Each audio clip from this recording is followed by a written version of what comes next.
नमस्कार, मैं हूं दीपाली राणा। आप देख रहे हैं योर मनी। आपकी इन्वेस्टमेंट और ट्रेडिंग रिलेटेड क्वेरीज हम लेंगे इस शो में और बेसिकली बात करेंगे आपके पोर्टफोलियो की। बताएंगे आपको पोर्टफोलियो बनाना क्यों ज़रूरी है। जो आपके short term long term investments हैं उन पर हमारे एक्सपर्ट्स आपको देंगे एडवाइस। और सबसे पहले तो नोट कर लीजिए तरीका आप कैसे शामिल हो सकते हैं इस शो में।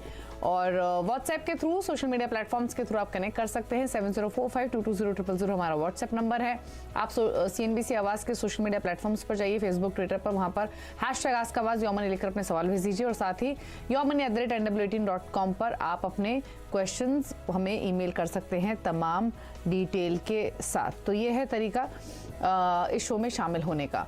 और आज आपके सभी क्वेरीज को आंसर करने के लिए हमारे साथ फिनफिक्स रिसर्च और एनालिटिक्स की फाउंडर प्रबलीन वाजपेयी मौजूद हैं। प्रबलीन, नमस्कार, स्वागत है आपका। प्रबलीन से आपके सवालों पर राय लेंगे, लेकिन उससे पहले एक बहुत ही सेंसिटिव टॉपिक पर बात कर लेते हैं जिसे हम कहते हैं इन्वेस्टमेंट आइडियाज़ या फिर इन्वेस्टमेंट की सोच। इसे हम बिहेवियरल बायस का भी नाम दे सकते हैं, क्योंकि बहुत सारे ऐसे लोग होते हैं, शो देखा, इंस्पायर हुए, इन्वेस्ट कर लिया। बहुत से लोग होते हैं फ्रेंड सर्कल में बातचीत करके प्रभावित होकर डिसीजन ले लेते हैं। बट इन्वेस्टमेंट एक ऐसी चीज़ है जिसको आपको अपनी सूझबूझ से, अपनी प्लानिंग से, अपने गोल्स को ध्यान में रखते हुए इन्वेस्ट करना चाहिए। तो ये बिहेवियरल बायस होता क्या है, आमतौर पर लोग कब कैसे डिसीजन लेते हैं और सही तरीका क्या होना चाहिए ये समझने की कोशिश करते हैं, क्योंकि जब हम इन्वेस्टमेंट की बात करते हैं तो सबसे पहला कदम यही है।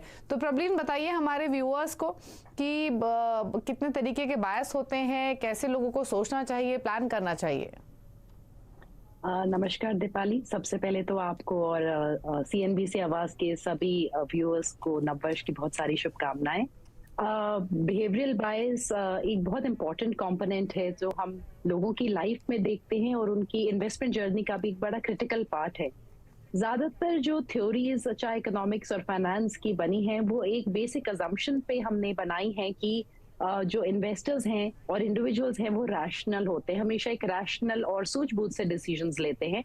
पर ऐसा होता नहीं है। हम अपनी डे टू डे लाइफ में बहुत तरीके के जो हमारे अपने बिलीफ्स हैं या हमारे फेथ हैं या हमारे कन्विक्शंस हैं कि कोई चीज किस तरीके से होती है, उनके एक तरीके से प्रभाव में आके अपने डिसीजंस लेते हैं। एंड इससे जो हमारे डिसीजन मेकिंग है in terms of our finances वो कई बार सही नहीं बैठती है। यानी कि जब बायसेस हमारी इन्वेस्टमेंट डिसीजन मेकिंग को अफेक्ट करना शुरू करते हैं तो एक सब ऑप्टिमल हम डिसीजन मेकिंग लेते हैं, जहाँ पे हमारे रिटर्न्स, हमारी जो पूरी जो एक अप्रोच है इन्वेस्टिंग को लेके वो थोड़ी ऊपर नीचे हो सकती है।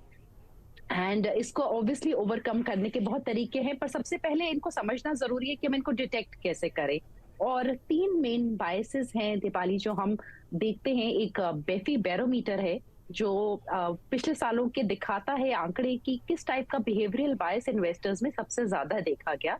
और इसमें 3 बायसेस हैं जो टॉप पे आते हैं, जिसमें रिसेंसी बायस है, कॉन्फर्मेशन बायस है और साथ ही फ्रेमिंग बायस है। सो मैं इनको आपके लिए एलैबोरेट करती हूँ। जो रिसेंसी, जी बताइए।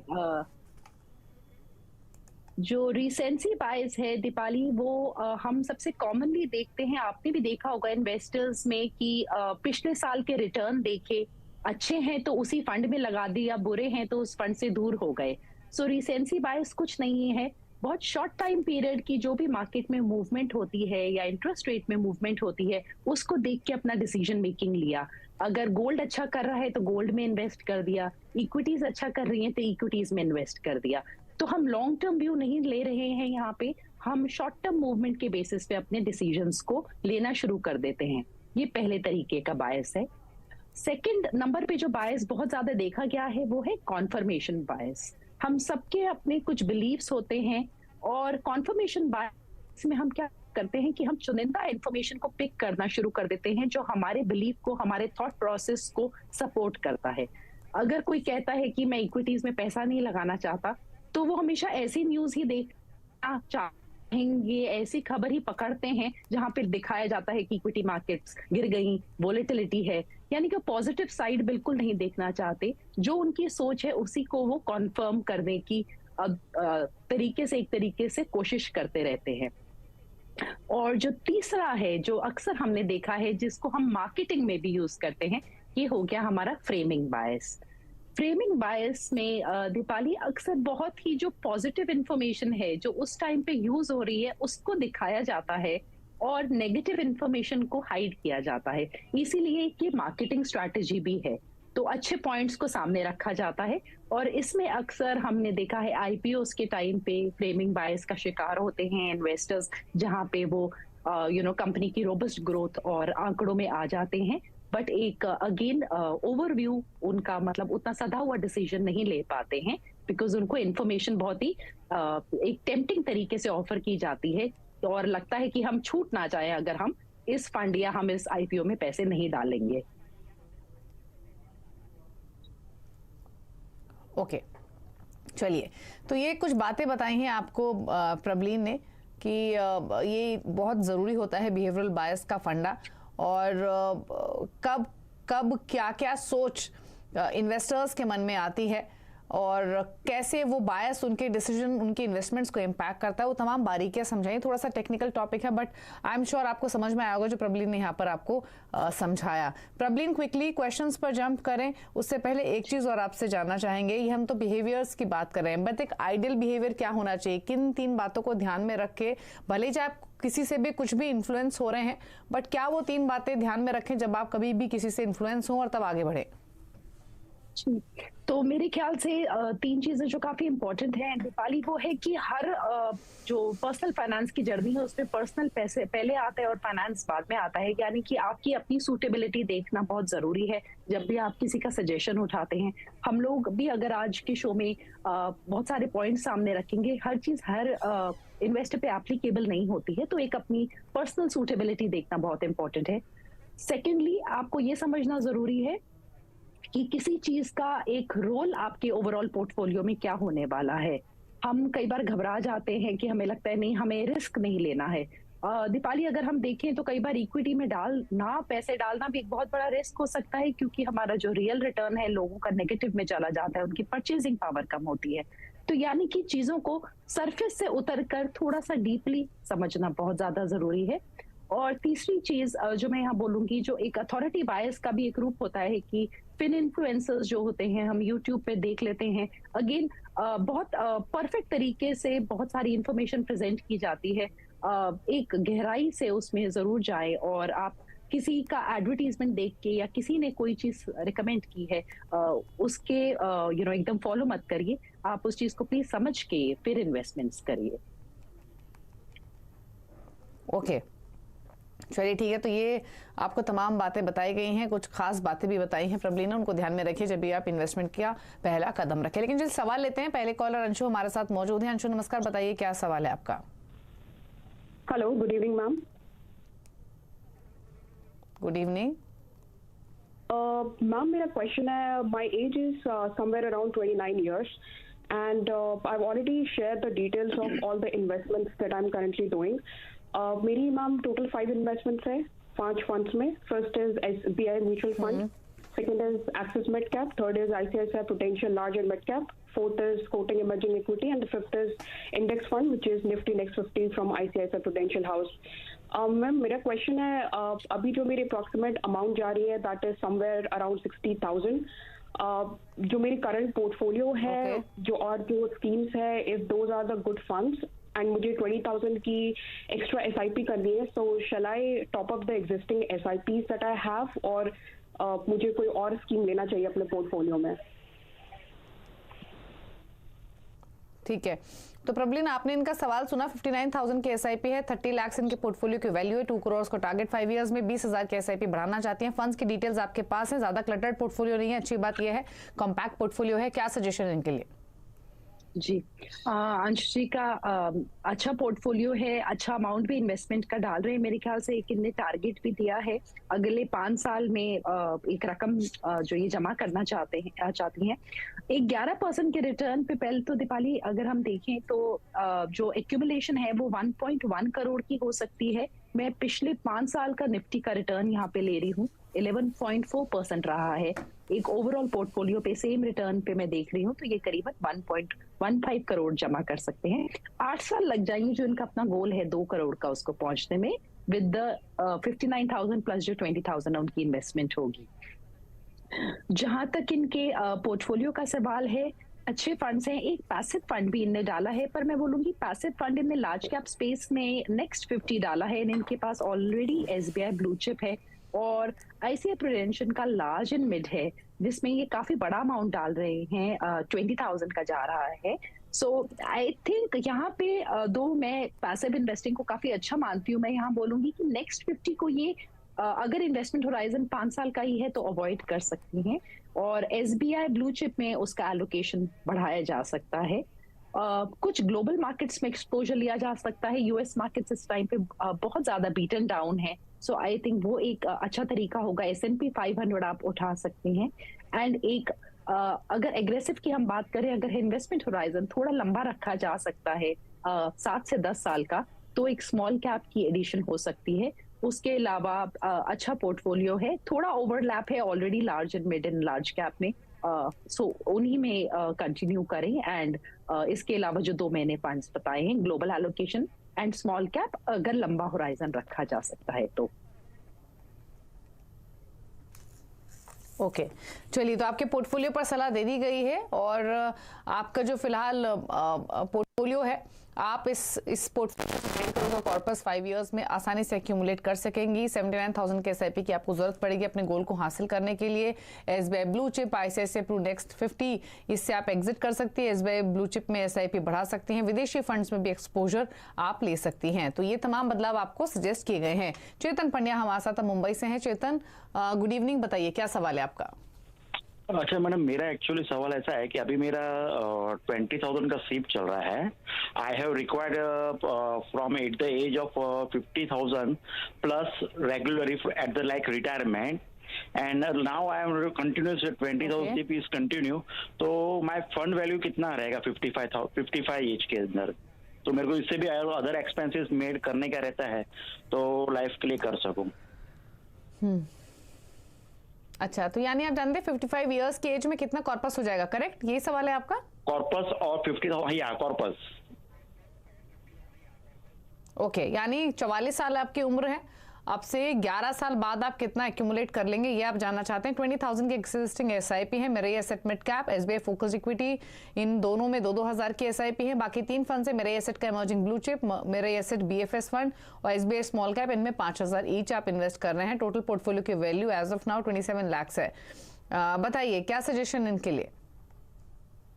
जी, जो चेतन जी दीपाली, इनकी जो 20,000 की एसआईपी है, इससे 11 साल में तकरीबन 1.4 करोड़ एक्यूमुलेट कर सकते हैं। 11% का ओवरऑल पोर्टफोलियो रिटर्न मैंने लिया है उसके बेसिस पे। इनको एसडब्ल्यूपी की रिक्वायरमेंट है 50,000 की। मैं रिक्वेस्ट करूंगी चेतन जी से, पहले तो मतलब क्या इनके रिटायरमेंट के लिए प्रॉब्ली ये देख रहे हैं, तो क्या दूसरे सोर्स ऑफ इनकम भी इनके पास रहेंगे? क्योंकि अगले 12 साल में जो 50,000 की कीमत है, एक तरीके से परचेजिंग पावर में 6% के इन्फ्लेशन पे, वो आज के 26,000 के बराबर आ जाएगी। तो एक बार प्लीज इसको ये जरूर रिव्यू करें। जो कॉर्पस ये बना पाएंगे 1.4 करोड़ का, उससे एक 5% के विड्रॉल पे इनकी एसडब्ल्यूपी स्टार्ट हो सकती है, जो इनके आने वाले 2 डेकेड्स तक आराम से इनको सफाइस कर जाएगी, बिकॉज जो इनका ग्रोथ रेट होगा उससे ज्यादा का होगा। बट यहाँ पे मेरा सजेशन जरूर रहेगा कि थोड़ा सा एक अपना इन्वेस्टमेंट अगर ये स्टैगर्ड तरीके से बढ़ा सकते हैं gradually over this time period, तो थोड़ा हेल्दी पोर्टफोलियो हो जाएगा और इन्फ्लेशन को बीट करने में कल को आसानी होगी, क्योंकि ये अभी एक्टिव ईयर्स हैं इनके। उसके अलावा सारे ही इनके एक्टिव फंड्स अगर हम पोर्टफोलियो को देखें, एसबीआई और मिराई में है। जो मिराई का mid cap and mid cap large fund है, जो इमर्जिंग ब्लू चिप और जो इनका मिड कैप है, उसमें काफी ज्यादा ओवरलैप है। तो मैं सजेशन दूंगी कि एक ही कंटिन्यू करें, जो लार्ज मिड है इमर्जिंग ब्लू चिप, और एक पैसिव स्ट्रैटेजी उठा सकते हैं ये अपने मिड कैप के लिए। एंड उसके अलावा एक बार डेफिनेटली रिव्यू करें अपने कॉर्पस के साइज को, जो इनकी रिक्वायरमेंट होगी। ओके चलिए, तो आपको सजेशंस जो दिए गए हैं उनको नोट कर लीजिए। आपका पोर्टफोलियो भी एग्जिस्टिंग कैसा है, उसमें आप 11 साल में 1.5 करोड़ के आसपास का कॉर्पस एक्यूमुलेट कर सकेंगे, लेकिन जो ओवरलैपिंग हो रही है उसको कम कीजिए। 5 फंड्स रखिए, एक स्मॉल कैप, एक थीमेटिक, एक फोकस फंड आप रख सकते हैं, एक मिड कैप फंड आप ऐड कर सकते हैं और एक लार्ज मिड कैप। तो इस कैटेगरी के फंड्स को रखिए। शो के एंड में आपको कुछ चॉइसेस भी बताएंगी प्रॉब्लम, उनको भी नोट कर लीजिएगा और उन फंड्स को भी आप ऐड कर सकते हैं पोर्टफोलियो में। अगले कॉलर से कनेक्ट करेंगे। जयेश हमारे साथ मौजूद हैं पुणे महाराष्ट्र से। जयेश, गुड इवनिंग, बताइए अपना सवाल। या थैंक यू मैम। तो मेरा ये सवाल था, एक्चुअली मेरी फिलहाल 8 SIP चालू है अराउंड 20,000। तो माय टारगेट इज 20 इयर्स में अराउंड 5 CR कॉर्पस में जुटाना चाहता हूँ। और एक्चुअली होम लोन्स और अदर लायबिलिटीज है वो कवर करना चाहता हूँ। तो ये is it sufficient for means 20 years timeline? और in portfolio suggestion also I wanted. Okay 20,000 के SIP है, 20 इयर्स में 5 करोड़ का टारगेट। फिलहाल पोर्टफोलियो इनका काफी बड़ा है SIP अमाउंट के हिसाब से। Prableen, Axis blue chip, Axis mid cap, Tata balanced, Parag Parikh flexi cap, ICICI Pru commodities, SBI small cap, PGIM India mid cap, Tata digital. 1000 से लेकर 5000 की SIP है इन फंड्स में। तो कैसा है इनका पोर्टफोलियो, क्या सजेशंस आपके? जी दीपाली जी, जो जयेश जी का पोर्टफोलियो है 20,000 रुपए महीना जा रहा है। इससे अगर आप 20,000 को ही स्टैटिक रखते हैं तो आप 1.7 करोड़ जमा कर पाएंगे 11% की ओवरऑल रिटर्न्स पे। 5 करोड़ जमा करने के लिए आप या तो एक स्टैटिक SIP आज से शुरू करिए जो अराउंड 57,000 अ मंथ की होगी। अगर अभी आप इतना पैसा एक साथ नहीं डाल सकते तो मैं आपको एक स्टेप अप SIP का ऑप्शन देती हूँ, जहां पे आप अपने 25,000 से आज इन्वेस्टमेंट को शुरुआत करिए और उसको आप हर साल जो अपनी SIP अमाउंट है उसको 10% से इंक्रीज कर लीजिए। तो इस साल 25,000 महीना गया, अगले साल 27,500 रुपए महीना जाएगा। उससे आप अपना 5 करोड़ का जो लक्ष्य है उसको पूरा कर लेंगे। बट जयेश जी को भी अगेन दीपाली में ये सजेशन दूंगी कि जब ये टारगेट आपने 5 करोड़ का बनाया है तो ये 5 करोड़ क्या आपने अपने घर का खर्चा देख के उसको इन्फ्लेशन से एडजस्ट करके बनाया है? ये एक आइसोलेशन में ऐसा ना हो कि उनने फिगर उठाया हो जो उनको लगता है सफिशिएंट है। सफिशिएंसी के लिए उनका आज का एक्सपेंस, कल को उस कॉर्पस से वो कितना रिटर्न एक्सपेक्ट करते हैं अपने रिटायरमेंट में, इन सारे वेरिएबल्स को डाल के उस अमाउंट को हमें चेक करना बहुत जरूरी है। तो ये प्लीज एक बार आप एक्सरसाइज करिए।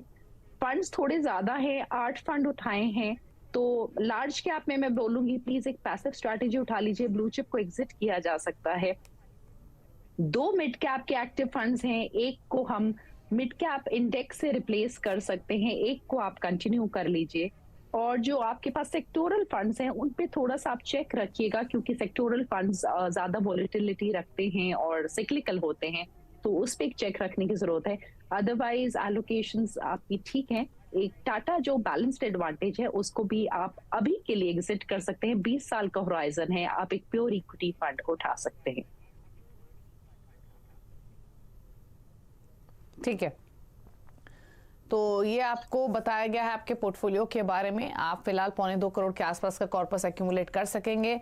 अगर आपको अपना गोल हासिल करना है तो 55-60,000 के SIPs आपको करनी पड़ेगी। स्टेप अप SIP कीजिए, वो वैसे भी करनी चाहिए। हमेशा आप हर साल या हर महीने जैसे भी आपकी इनकम है अपने इन्वेस्टमेंट्स को इंक्रीज करते रहिए। कुछ पोर्टफोलियो रिलेटेड भी सजेशंस आपको दिए हैं, वो भी आपको फॉलो करने होंगे। एक्सिस ब्लू चिप में आप इन्वेस्ट करिए, एक मिड कैप एक्टिव फंड को मिड कैप इंडेक्स से आप स्विच कर लीजिए। सेक्टोरल फंड्स पर आप नजर रखकर चले जो आपने लिया हुआ है। तो ये तमाम बातें आपको ध्यान देनी होंगी। रुक रहे हैं एक ब्रेक के लिए। ब्रेक के उस पर सुमित रावत हमारे साथ मौजूद हैं, उनसे बातचीत करेंगे, पूछेंगे उनके पोर्टफोलियो पर सवाल। जल्द वापस आते हैं। आप देख रहे हैं योर मनी। प्रबलीन वाजपेयी हमारे साथ बने हुए हैं। फटाफट से प्रबलीन के टॉप 4 फंड्स पूछ लेते हैं जो रिकमेंड करेंगे हमारे व्यूअर्स को। तो बताइए प्रबलीन, कौन से फंड्स हैं आपकी लिस्ट में आज?